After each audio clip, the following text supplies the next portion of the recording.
Evening दोस्तों, स्वागत है आप सभी का एजुकेशन की 247 में। रुक करते हैं बिहार की ओर।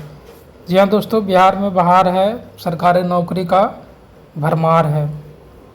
देखते हैं दोस्तों, बिहार तकनीकी सेवा आयोग के द्वारा स्टाफ नर्स के पदों पर नियुक्ति हेतु विज्ञापन जारी किया गया दोस्तों। तो इसमें जो है आपका 25/4 से 23 मार्च तक ऑनलाइन आवेदन आमंत्रित किए जाते हैं। ये आपका जो है 25 अप्रैल से लेके 23 मई तक आपका फॉर्म भराएगा। और देखते हैं इसका क्या क्या क्राइटेरिया है, कितना सीट है, क्या इसका क्वालिफ़िकेशन है, कौन कौन इस फॉर्म को भर सकते हैं। तो इसमें देखिए, सबसे पहला जो फॉर्म भरने की बात है तो जो भारत का नागरिक हो, कहने का मतलब ये ऑल ओवर इंडिया का वैकेंसी है। वैसे भी बिहार सरकार में जितना भी वैकेंसी आ रहा है उसमें डोमिसाइल नीति लागू नहीं है। जनरल सीट पे सभी लोग फाइट आराम से कर रहे हैं। तो अदर स्टेट वाले भी आ सकते हैं, लेकिन उनको एक दिक्कत ये हो सकता है कि उनको ये जो स्टाफ नर्स है उसको स्टेट गवर्नमेंट के द्वारा उनका रजिस्ट्रेशन होना चाहिए। तो देखते हैं दोस्तों क्या है इसमें आगे। देखिए, स्टाफ नर्स है, सबसे बड़ी बात है कि लेवल 7 का ये जॉब है आपका और 4600 ग्रेड पर। 4600 ग्रेड पे एक अच्छा ग्रेड पे माना जाता है दोस्तों।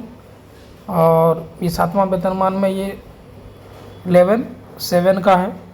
इसमें जो मान्यता की बात करें, शैक्षणिक योग्यता जो है वो होना चाहिए GNM, किसी भी मान्यता प्राप्त संस्थान से भारतीय उपचर्या परिषद, जिसको बोलते हैं इंडियन नर्सिंग काउंसिल, नई दिल्ली द्वारा समय समय पर अवधारित अवधि का general nursing and mid wifery course में उत्तीर्णता एवं तत्संबंधी प्रमाण पत्र रहना आवश्यक होगा।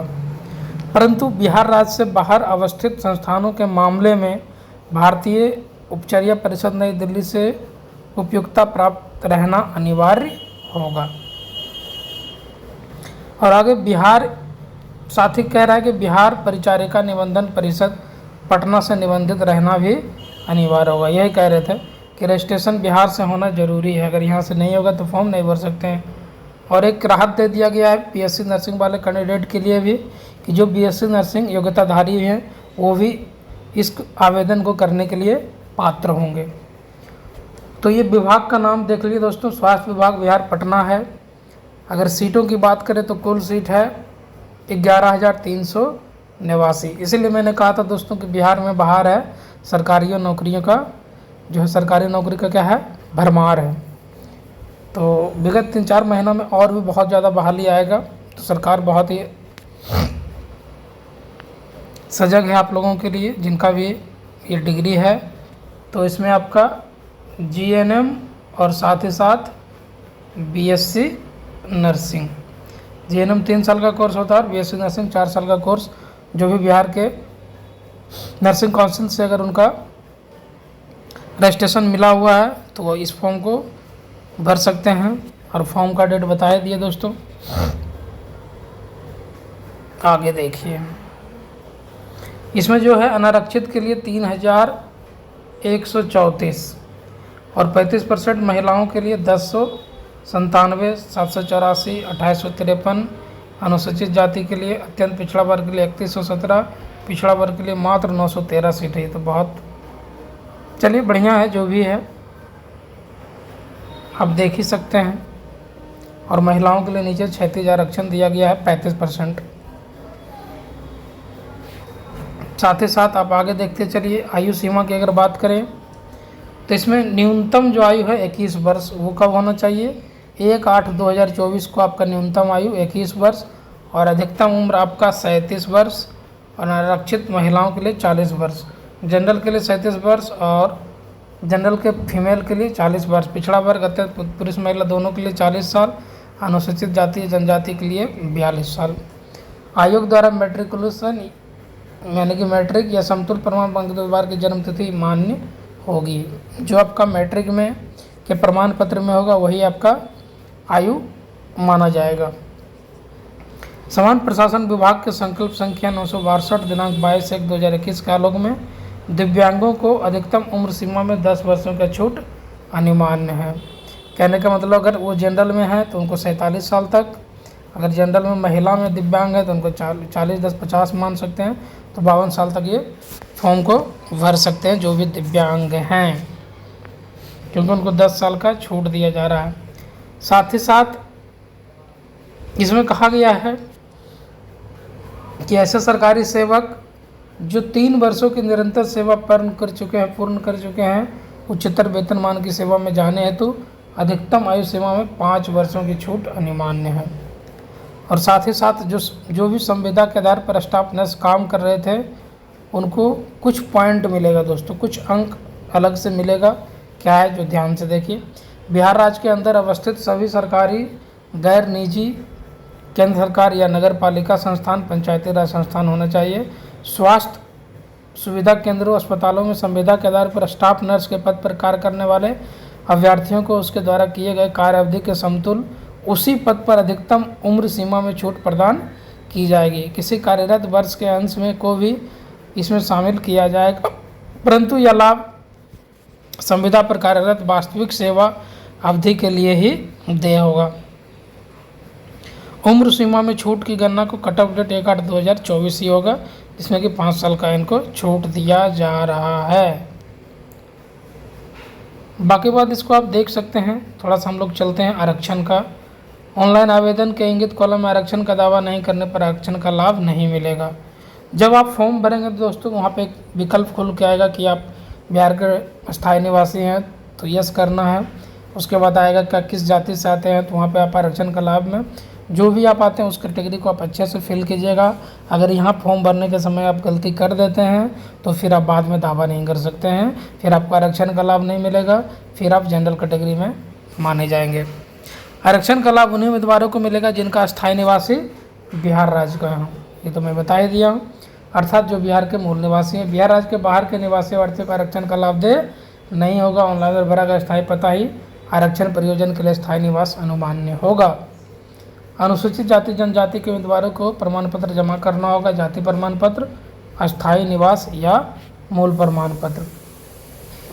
साथ ही साथ पिछड़ा वर्ग वालों के लिए भी दिया गया है कि पिछड़ा वर्ग, अत्यंत पिछड़ा वर्ग के उम्मीदवारों के लिए नॉन क्रीमी लेयर NCL जो बनता है वो बनवा लेंगे, अस्थायी निवास, मूल प्रमाण पत्र, डोमिसाइल, जो बिहार सरकार के प्रयोजनार्थ हो, क्योंकि जो फॉर्म जब आप अप्लाई करते हैं तो वहाँ भारत सरकार और बिहार सरकार, तो बिहार सरकार के लिए आपको अप्लाई करना है।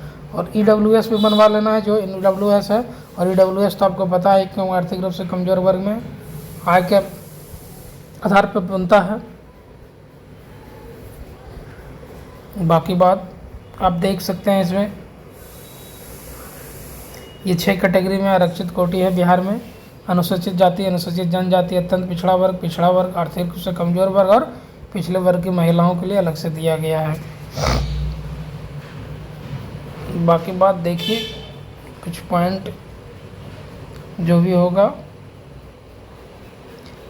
और ये देखिए ध्यान से, वैसे स्वतंत्रता सेनानी जिन्होंने केंद्र सरकार द्वारा पेंशन स्वीकृत है उसके पोता पोती नाती नातनी को नियमानुसार 2% क्षैतिज आरक्षण देय है। इस आरक्षण का दावा करने वाले को आवेदन करते समय अपने गृह जिला के जिला पदाधिकारी द्वारा उनके द्वारा प्राधिकृत हस्ताक्षर से निर्गत समान प्रशासन विभाग के साथ संलग्न। कहने का मतलब जो भी स्वतंत्रता सेनानी के उत्तराधिकारी होने का परिचय पत्र मान्य नहीं होगा, उनको आपको जिला पदाधिकारी DM के द्वारा या DM के द्वारा जो अधिकृत पदाधिकारी होंगे उनका सिग्नेचर के साथ ये चाहिए और उसको आपको जमा करना होगा।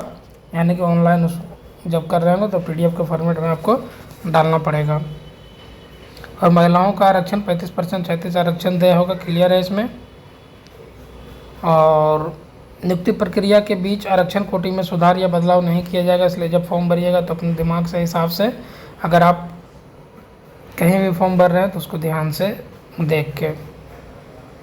अब देखते हैं फीस कितना लगेगा। तो आवेदन शुल्क आपका जो भी कैंडिडेट हैं, सामान्य वर्ग, पिछड़ा वर्ग, अत्यंत पिछड़ा, उनको 600 रुपया लगेगा। अनुसूचित जाति जनजाति बिहार के जो अस्थायी निवासी हैं उसको 150 रुपया। आरक्षित अनारक्षित वर्ग की महिलाएं जो भी है, जितने भी महिलाएं उनको 150, और बिहार राज्य के बाहर के जो भी पुरुष हों चाहे महिला हों उनको 600 रुपया लगेगा। तो आप देख लीजिए, ये आपका ऑनलाइन मोड में पेमेंट होगा। डेबिट कार्ड, क्रेडिट कार्ड जो भी है आपका अब देखिए ध्यान से चयन प्रक्रिया।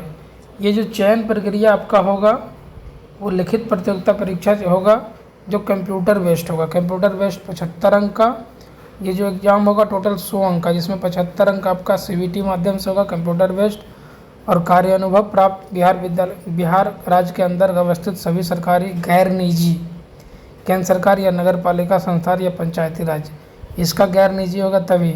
स्वास्थ्य सुविधा केंद्र अस्पतालों में संविदा के आधार पर स्टाफ नर्स के पद पर संतोषजनक कार्यान्वयन के लिए प्रतिवर्ष 5 अंक मिलेगा और अधिकतम 25 अंक आपको मिल सकता है। 5 से गुना करने के पश्चात 365 से भाग देकर प्राप्त अनुपात अंक जोड़ा जाएगा। आप इसको ध्यान से समझिए। अगर आप 1 साल काम किए हैं तो उसको 5 अंक मिलेगा और लगातार 5 साल काम किए हैं तो 25 अंक मिलेगा। अगर मान लीजिए आपने 10 साल संविदा पे काम किया है फिर भी आपको 25 अंक ही मिलेगा। इसको आप ध्यान से रखिए। तो टोटल 75 और ये 25 अंक आपको जो भी एक्सपीरियंस पे मिलेगा। तो जिनका भी एक्सपीरियंस है वो अपना एक्सपीरियंस बनवा लेंगे तो उनको बाद में जाके बेनिफिट होगा। और नोट में दिया गया है, इसको ध्यान से आप देखिए क्या है नोट में। जो अभ्यर्थी द्वारा लिखित प्रतियोगिता परीक्षा में प्राप्तांक के परीक्षा में प्राप्त कुल अंकों का प्रतिशत को 0.75 से गुणक से गुना करके अवधारित किया जाएगा। यदि किसी अभ्यर्थियों का कुल 50% अंक प्राप्त होता है, जैसे मान लीजिए आपको 50 अंक मिला 100 में, उसको क्या किया जाएगा, आपको 0.75 से गुना किया जाएगा। जैसे ही आप गुना करेंगे तो गुना करने के बाद आपका देखिए ध्यान से 37.5 अंक दिया जाएगा। जितना भी अंक आप प्रतिशत प्राप्त होता है उसके हिसाब से आपको 0.75 से गुना कर दिया जाएगा, उसके बाद आपको मिलेगा। तो लिखित प्रतियोगिता परीक्षा जो होगा कंप्यूटर बेस्ड होगा और जो पाठ्यक्रम होगा ध्यान से समझ लीजिए क्या क्या होगा। प्रतियोगिता परीक्षा के लिए प्रश्न पत्र कुल 100 प्रश्न पत्र होंगे। सभी प्रश्न बहुविकल्पीय वस्तुनिष्ठ प्रकृति के होंगे। हिंदी और अंग्रेजी दोनों भाषा में होगा। परीक्षा की अवधि 2 घंटे की होगी और कुल अंक 100 होंगे। अब ध्यान से देखिए, ये जो है जनरल GNM स्तरीय पाठ्यक्रम के आधार से प्रश्न पूछे जाएंगे जो वेबसाइट पर अलग से प्रकाशित किया जाएगा। GNM क्योंकि ये GNM बेस्ड बहाली है तो GNM का जो पाठ्यक्रम है उसी के आधार पे आपको क्वेश्चन पूछा जाएगा। लेकिन BSc नर्सिंग वालों को भी इसमें कंसिडर कर दिया गया है, लेकिन जो क्वेश्चन का जो पैटर्न होगा वो क्वेश्चन आपका GNM के पाठ्यक्रम के आधारित होगा। उक्त परीक्षा 1 से अधिक पालियों में कंप्यूटर बेस्ड के माध्यम से आयोजित किया जाएगा एवं 1 से अधिक पालियों में परीक्षा आयोजित किए जाने के कारण परीक्षा परिणाम सामान्यीकरण नॉर्मलाइजेशन को प्रक्रिया अपनाते हुए होगा। तो आपको ध्यान से रखना है, नकारात्मक नेगेटिव भी लागू है। प्रत्येक सही उत्तर के लिए 1 अंक और 0.25 अंक आपको काट लिया जाएगा गलत उत्तर के लिए। तो आपको ध्यान देना है इस पर। बाकी बात नॉर्मलाइजेशन किया जाएगा, नॉर्मलाइजेशन करके ही आपका परीक्षा फल घोषित किया जाएगा। बाकी बात देख लीजिए। न्यूनतम अर्हता प्राप्त नहीं होने पर भर्ती का कोई भी दावा मान्य नहीं किया जाएगा। और कार्यान्वयन का अंक एवं आयु सीमा में छूट का लाभ दे नहीं है। कार्यान्वयन अवधि की गणना 25/4/2024 तक की जाएगी, क्योंकि इस दिन से फॉर्म भरा जा रहा है तो इसी तक आपको ये आपको फॉर्मेट किस फॉर्मेट में देना हो फॉर्मेट मैं आपको भी दिखा दे रहा हूँ।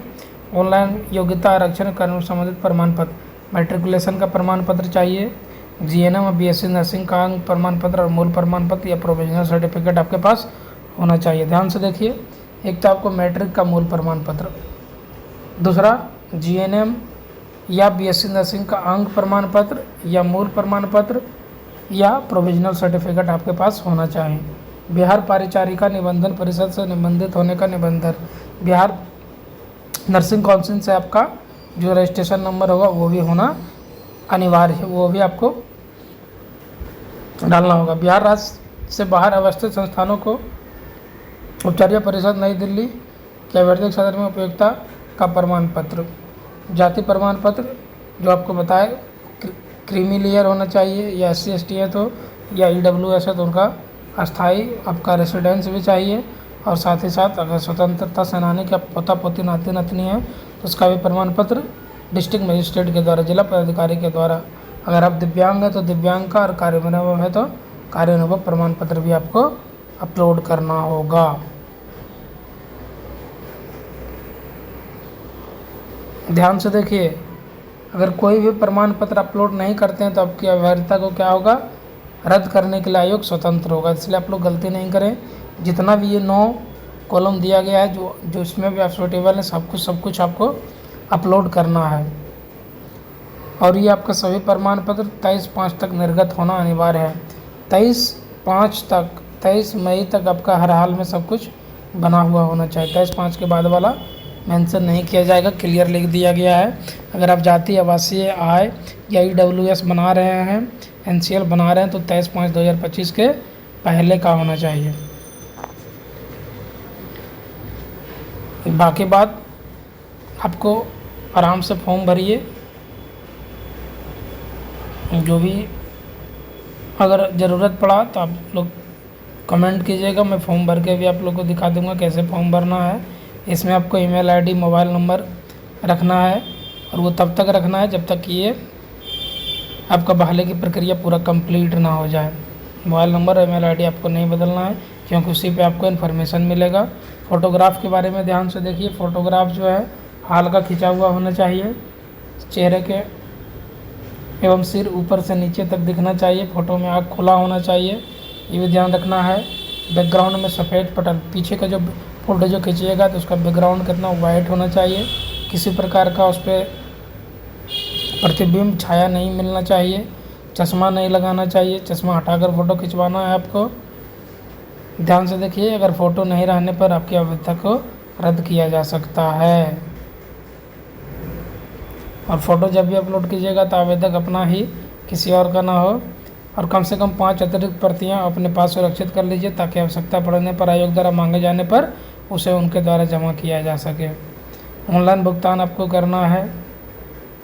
अगर गलत और सफल भुगतान होता है तो उसके लिए आप उत्तरदायी हैं, आयोग इसके लिए स्वतंत्र है। और साथ में नोट दिया गया कि अभ्यर्थियों को निर्देश दिया जाता है कि कोई भी फर्जी जाली प्रमाण पत्र के आधार पर उक्त आवेदन नहीं भरेंगे, अन्यथा किसी भी स्तर से प्रमाण पत्र फर्जी जाने पर उनकी अवैधता रद्द की जाएगी एवं कानूनी कार्रवाई की जाएगी। तो ये अनुभव प्रमाण पत्र है, संस्थान कार्यालय के लेटर पैड या लेटर हेड में निर्गत होना चाहिए। ये अनुभव प्रमाण पत्र है, ये दिनांक अपना इसमें देखिए ध्यान से, कार्यालय का मोहर और प्राचार्य, जहाँ पर भी आप काम कर रहे हैं, सिविल सर्जन, प्राचार्य, अधीक्षक, उनका सिग्नेचर के साथ ये आपको चाहिए। तो बहुत ही अच्छी बहाली है दोस्तों। सबसे बड़ी बात है कि ये लेवल 7 का बहाली है, 4600 ग्रेड पे, बहुत अच्छा ग्रेड पे है। एक पदाधिकारी का ये ग्रेड पे है जो स्टाफ नर्स को दिया जा रहा है, तो मेडिकल फील्ड में बहुत अच्छी है ये। तो इसको आप किसी भी कीमत पे ना छोड़ें, क्योंकि वैकेंसी भी बहुत बढ़िया है दोस्तों। लगभग 11,389 है। तो एक छोटी मोटी बहाली नहीं है, बहुत बड़ी बहाली है। साथ ही साथ CHO का भी बहाली आ गया। CHO पे भी मैं एक वीडियो बना दूंगा आपको, बिहार स्वास्थ्य विभाग पटना के द्वारा। और ये बहाली है, आप ध्यान रखिए, ये आपको सितंबर के पहले कंप्लीट कर लिया जाएगा। इसलिए आप लोग फॉर्म जल्दी से जल्दी भरिए। अंतिम समय का आप लोग इंतज़ार मत कीजिए, जितना जल्दी हो सके उतना जल्दी आप लोग फॉर्म भर के अपना कंप्लीट कर लीजिए। तो दोस्तों, बाकी विशेष खबर के साथ फिर से जुड़ेंगे हम। आप लोग इसी प्रकार से हमें प्यार देते रहिए। अगर आप चैनल पर नए हैं दोस्तों तो चैनल को ज़रूर से ज़रूर लाइक कीजिए, शेयर कीजिए और सब्सक्राइब कीजिए दोस्तों। और बेल आइकन को दबाइए ताकि हर छोटी से छोटी नोटिफिकेशन आपको हमारे वीडियो के माध्यम से आपको मिलता रहे और आप तक जानकारी जाता रहे। फिर मिलते हैं दोस्तों, तब तक के लिए बने रहिए। धन्यवाद।